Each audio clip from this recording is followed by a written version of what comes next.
لبيك اللهم لبيك لبيك لا شريك لك لبيك إن الحمد. ناظرین کرام السلام علیکم، میں آپ کا میزبان منیب شاہد پروگرام اللہم لبیک کے ساتھ حاضر ہوں۔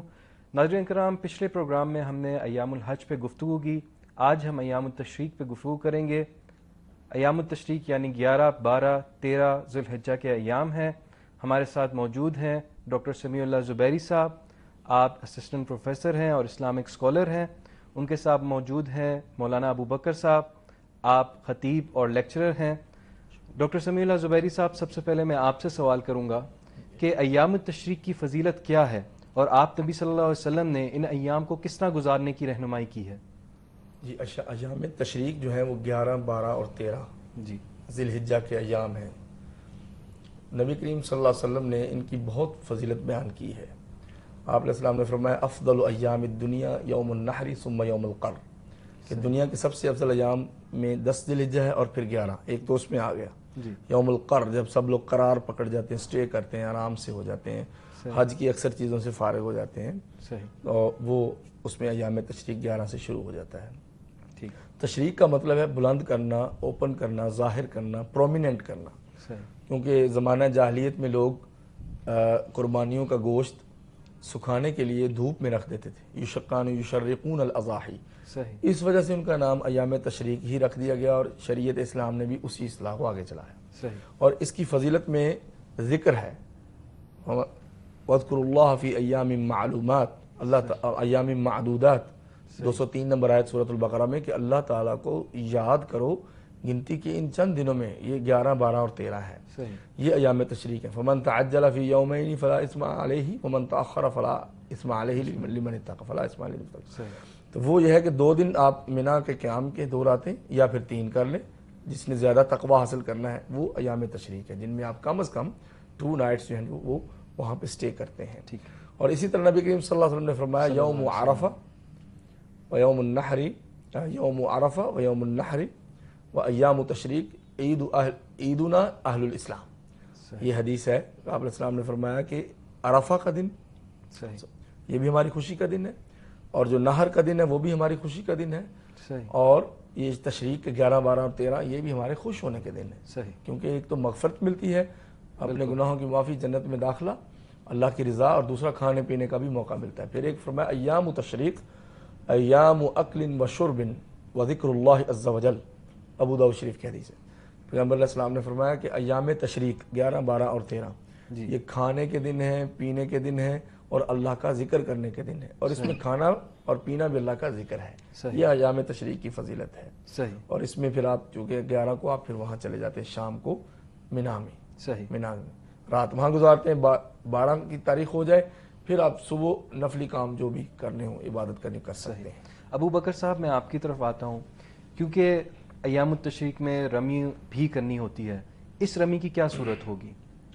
جی منیب بھائی، آپ نے بڑا اہم سوال کیا ہے۔ ایام تشریق میں اب 11 اور 12، اور جو چاہے جس طرح ڈاکٹر صاحب نے آیا مبارکہ تلاوت کی ہے کہ ومن تأخر فلا اثم علیہ، جو 13 تاریخ کو بھی رکنا چاہے وہ پھر 13 تاریخ کی رمی کر کے جائے گا۔ رسول اللہ صلی اللہ علیہ وسلم نے صحابہ اکرام کو مخاطب کرتے ہوئے فرمایا تھا کہ جو 12 تاریخ کو رمی کر کے جانا چاہے اس کو اجازت ہے، صحیح، اور ہم جو ہے وہ 13 تاریخ کو رمی کر کے خود جائیں گے۔ تو آپ صلی اللہ علیہ وسلم نے اپنے لیے خود جو عمل پسند کیا وہ 13 تاریخ کا بھی تھا کہ آپ 13 تاریخ کو رمی الجمرات کر کے نکلیں گے۔ تو رمی کی اب کیفیت کیا ہوگی کہ صبح زوال کے بعد، یعنی 11 تاریخ کو بھی، 12 تاریخ کو بھی، اور جو 13 کی کرنا چاہے وہ 13 تاریخ کو بھی، بہتر اور افضل یہ ہے کہ زوال کے بعد رمی کے لیے جائیں۔ ہاں، اس میں جس طرح گزشتہ پروگرام میں بھی بات ہوئی تھی، جو لوگ اصحاب الاعذار ہیں، جن کے پاس عذر ہے، کمزور ہیں، ناتواں ہیں، بیمار ہیں، وہ اس سے قبل بھی رمی کر سکتے ہیں، صحیح، یا ان کی نیابت میں کوئی اور بھی رمی کر سکتا ہے۔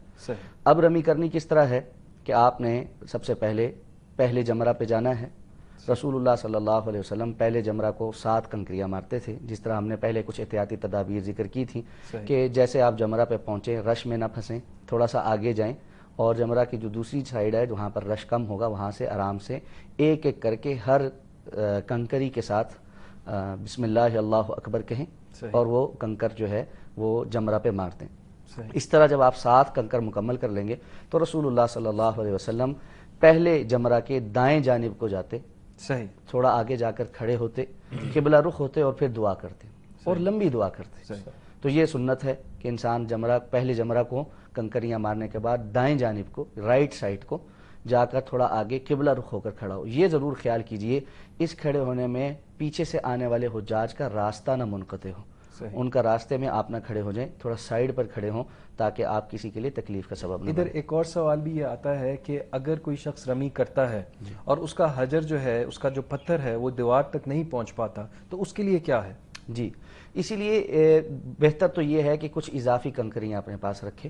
اگر ایسے میں کوئی پتھر نہیں پہنچ سکا تو اسے وہ اضافی کنکری مارنی چاہیے تاکہ وہ پتھر جو ہے جگہ پر پہنچ جائے. جی, بہرحال اگر وہ اس جمرہ کے کسی بھی احاطے کے قریب پہنچ جاتا ہے, جیسے باہر والی جو دیوار ہے, تو تب بھی ٹھیک ہے, یعنی کیونکہ اب جمرات کو وسیع کیا گیا ہے تاکہ لوگ جو ہے ان کو آسانی کے ساتھ کنکر مار سکیں. اس چیز پہ بھی توضیح کر دیے گا کہ کنکر کا سائز کیا ہوگا, اور کیا کنکر کے علاوہ کوئی اور چیز بھی استعمال کی جا سکتی ہے؟ جی, کنکر کا سائز رسول اللہ صلی اللہ علیہ وسلم کی صحیح احادیث میں جو ہمیں پتہ چلتا ہے وہ یہ ہے کہ وہ ایک چنے کے دانے کے برابر یا اس سے ملتے جلتے سائز کا ہو. یعنی کوئی ایسا ہی نہیں ہے کہ اب بہت سے لوگ ایسے گول کنکر ہی تلاش کر رہے ہوتے ہیں جو چنے کی طرح کے ہی ہوں. آپ کو جس بھی شکل اور سائز کا یعنی کچھ ٹیڑھا میڑھا پتھر بھی ملتا ہے تو آپ جو ہے کنکری کے طور پر استعمال کر سکتے ہیں. بہرحال اس میں یہ بات ضرور مد نظر رکھنی چاہیے کہ جو بھی چیز پتھر کی قسم میں شامل ہے اسی کی آپ کنکری مار سکتے ہیں. باقی پلاسٹک کی یا لوہے کی یا کسی اور چیز کا کنکر جو ہے جو آپ بنا کر اس کو آپ استعمال نہیں کر سکتے.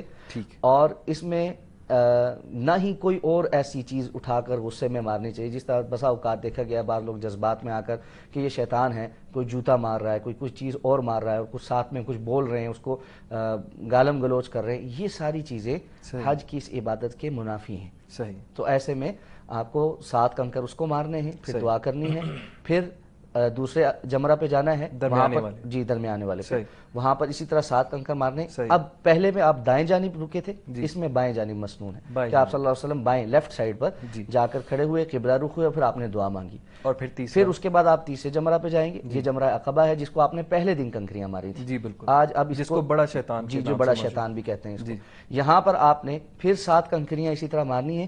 اس کے بعد دعا نہیں ہے. اس کے بعد آپ کی اس دن کی رمی مکمل ہو گئی ہے. اب آپ واپس جو ہے اپنے خیمے کی طرف. اور کیا اس دن بھی جمرہ عقبہ کے بعد بڑے شیطان کو کنکریاں مارنے کے بعد آپ صلی اللہ علیہ وسلم نے کوئی ذکر کیا یا نہیں کیا؟ جمرہ عقبہ جو ہے اس کے بعد آپ صلی اللہ علیہ وسلم نے وہاں نہیں رکے, اور آپ نے وہاں پر نہ کوئی دعا مانگی نہ ذکر کیا. آپ صلی اللہ علیہ وسلم واپس جو ہے لوٹ گئے منا کے اپنے جہاں پر آپ ٹھہرے ہوئے تھے.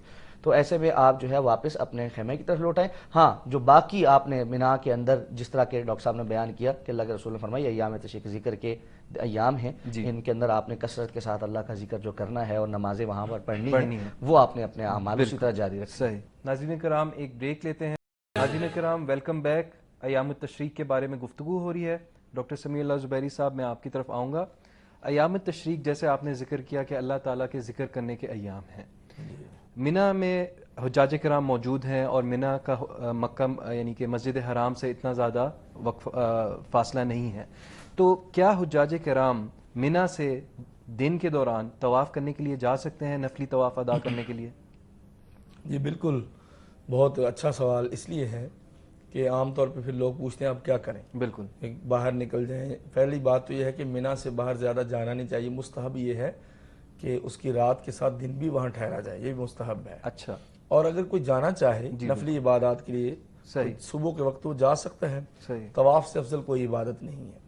حدیث شریف میں ہے من طاف بالبیت ويحصيه 7 ثم يصلي ركعتين كان كعدل رقبہ, کہ جس شخص نے طواف کیا پھر اس کے بعد 2 رکعت نماز پڑھی تو گویا کہ اس کی گردن, بلکہ اس کی گردن جہنم سے آزاد ہو گئی. اور یہ دیکھیں نبی کریم صلی اللہ علیہ وسلم نے طواف کے دوران جو حجر اسود کو چومنے کے بارے میں فرمایا اور جو رکن یمانی کو چھونے کے بارے میں, استلام جسے کہتے ہیں, اس میں حجر اسود کو بھی آپ دیکھتے ہیں ایسے چھوتے ہیں, چومتے ہیں, ساتھ لگتے ہیں. جی, تو انہما یحطان ان استلامہما یحط الخطیہ عن بنی آدم کما قال علیہ الصلوۃ والسلام.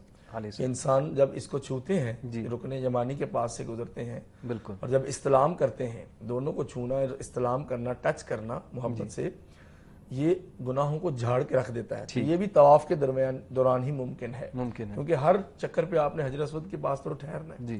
ہاں البتہ یہ قابل غور چیز ہے کہ وہاں زیادہ نہ ٹھہریں, بس سلام کر کے آگے گزرے. اگر بوسہ نہیں لے سکتے تو ہاتھ کے اشارے سے ایسے مختصراً, یعنی کہ حجاج کرام مینا کے دنوں میں نفلی طواف ادا کرنے کے لیے طواف کے لیے جا سکتے ہیں حرم شریف اور طواف کر کے واپس آئیں, لیکن مستحب جس طرح سے آپ نے کہا مستحب اس میں یہی ہے کہ دن بھی مینا میں گزارے جائیں اور رات تو واجب ہے گزارنا, ضروری ہے. بالکل, پر رہتے رہتے بندہ تھک بھی جاتا ہے, باہر نکلنا چاہتا ہے تو حرم قریب ہے, اور بعض لوگوں پر سواریاں بھی ہوتی ہیں اور وہاں سہولت بھی ہوتی ہے, اب جائیں.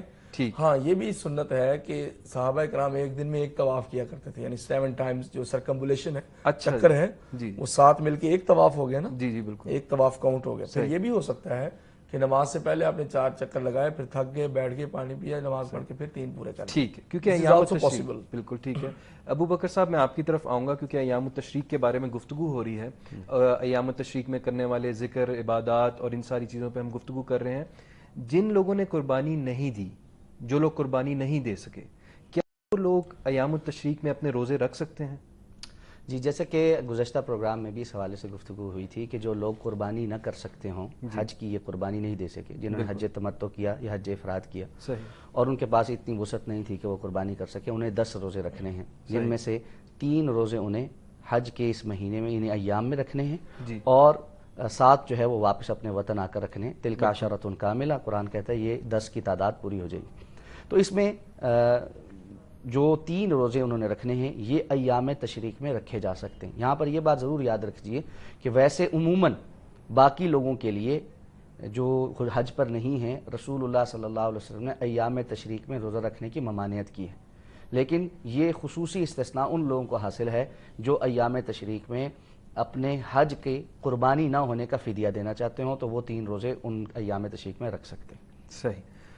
ڈاکٹر سمیع اللہ زبیری صاحب میں آپ کی طرف آؤں گا کیونکہ اب حج کے کافی ہونے والے کام جو ہیں اور کافی ارکان ہو چکے ہیں اور طواف الوداع کا وقت آ گیا ہے, اور جب بھی کوئی شخص کسی کے گھر جاتا ہے تو وہ الوداعی ملاقات کر کے آتا ہے.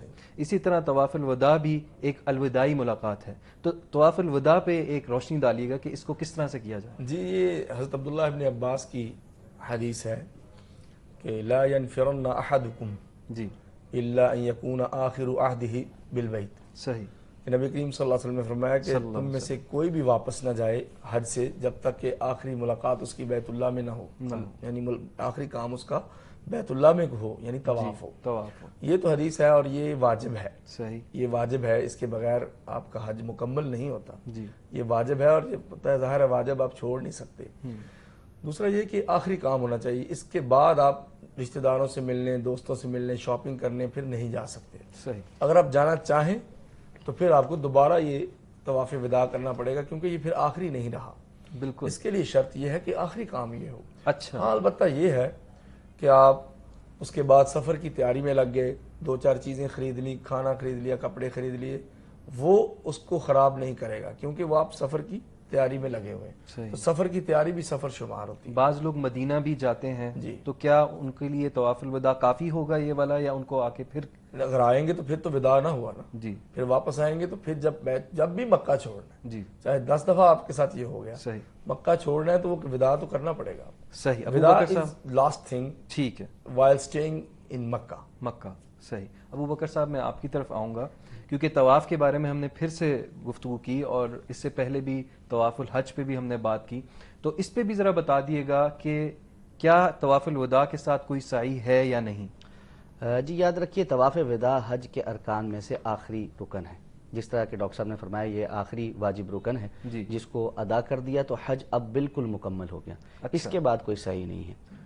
ڈاکٹر سمیع اللہ زبیری صاحب, آپ سے میرا سوال ہے کہ کچھ لوگ یہ تصور کرتے ہیں اور یہ سمجھتے ہیں کہ طواف الوداع کرنے کے بعد جلدی سے مکہ کو چھوڑنا ہے اور پیچھے مڑ کے نہیں دیکھنا, تو کیا کوئی ایسی بات ہے, کچھ ایسی دین میں چیز پائی جاتی ہے جس کے بنا پہ یہ ایک تصور کیا جاتا ہے؟ وداع کا مطلب ہے کہ آپ اس کو سی آف کر رہے ہیں, ٹھیک ہے. اس کا یہ مطلب نہیں کہ مہمان کے ساتھ تھوڑا وقت نہیں گزار سکتے. مہمان کو جب آپ نے سی آف کیا تو اس کے ساتھ جو وقت گزرے گا وہ تھوڑا ہو زیادہ ہو اس کا حصہ ہے. ایسی کوئی حقیقت نہیں ہے کہ پلٹ کے بھی نہ دیکھیں اور فوراً نکل جائیں یا آپ خراب ہو جائیں. میں نے عرض کیا کہ علماء نے جو اس کی ڈیٹیل بیان کی ہے وہ یہ ہے کہ پھر دیگر امور میں مشغول نہ ہو جائے، سیر کرنا، زیارتیں کرنا، دوستوں سے ملنا، کسی کے گھر میں سٹے کرنا، کھانے کھانا، ہوٹلز میں جانا، مالز میں جانا، یہ نہیں. پھر اس سے طواف وداع ختم ہو جائے گا، اس کی جو ویلیڈیٹی ہے وہ ختم ہو جائے گی. صحیح. اس کو چاہیے جس دن وہ روانہ ہونا چاہتا ہے اس دن وہ کام کرے، اس رات میں پھر سٹے نہ کرے. اور اگر اس کا سٹے کسی سفر کی وجہ سے کسی ہوٹل میں ہو گیا مجبوراً تو وہ سفر کا حصہ ہے. صحیح. جی جیسے ایئرپورٹ پہ سٹے کرنا، اور ایئرپورٹ اگر اسی شہر کے اندر ہو جی تو پھر آپ کو سٹے تو کرنا پڑے گا. اور اس میں یہ بھی بات ہے کہ ہم نے جب حجاج کرام نے طواف ادا کیا اور انہوں نے اتنے اچھے ارکان اور عبادات کی، تو اس میں ایسی بات جو ہے وہ سمجھ میں نہیں آتی کہ وہ پیچھے مڑ کے نہ دیکھیں یا وہ یہ تو ایک اچھا کام کیا. اور نبی کریم صلی اللہ علیہ وسلم تو جب مکہ چھوڑ کے جا رہے تھے تو آپ پیچھے مڑ مڑ کے دیکھ رہے تھے. بالکل، کیونکہ اس سے ایک لگاؤ تھا. لولا ان قومک، جی اگر تمہاری قوم نے مجھے نہ نکالا ہوتا یہاں سے میں کبھی بھی یہاں کبھی بھی چھوڑ کے پیچھے مڑ کے دیکھنا تو عین فطری چیز ہے. اور اکثر ایسے لوگ ہوتے ہیں جن کو حج کرنے کا موقع زندگی میں صرف ایک بار ملتا ہے. بالکل اکثر تو وہ تو ان کے جو لگاؤ اور محبت ہے کعبہ کے ساتھ، وہ تو ایسا ہی کیفیت ہے کہ وہ بار بار بہن بھائیوں کو، میاں بیوی آپس میں، بہن بھائی، شاگرد، استاد پیچھے مڑ کے دیکھ ہی لیتے ہیں. محبت کا تو عین فطری تقاضا یہ ہے. بالکل. ہاں، حضرت ابراہیم علیہ السلام نے جب حضرت ہاجرہ کو چھوڑا تو حکم تھا کہ پیچھے پلٹ کے نہیں دیکھنا تاکہ وہ جذبات جو ہے نا پھر نہ امڑ آئے کہ کمزوری نہ آ جائے. اس لیے تو اس کا یہ بھی دلیل ہے کہ سارے پیچھے مڑ کے دیکھتے ہیں. ڈاکٹر سمیع اللہ زبیری صاحب، مولانا ابو بکر صاحب، میں آپ دونوں کا بہت بہت مشکور ہوں. ناظرین کرام، آج کے پروگرام میں ہم نے ایام التشریق کے بارے میں گفتگو کی. امید ہے کہ آپ ہمارے مہمانوں کی گفتگو سے مستفید ہوئے ہوں گے. آپ کا میزبان منیب شاہد پروگرام اللہم لبیک کے ساتھ اجازت چاہتا ہے. اگلے پروگرام تک کے لیے اجازت. اللہ نگہبان.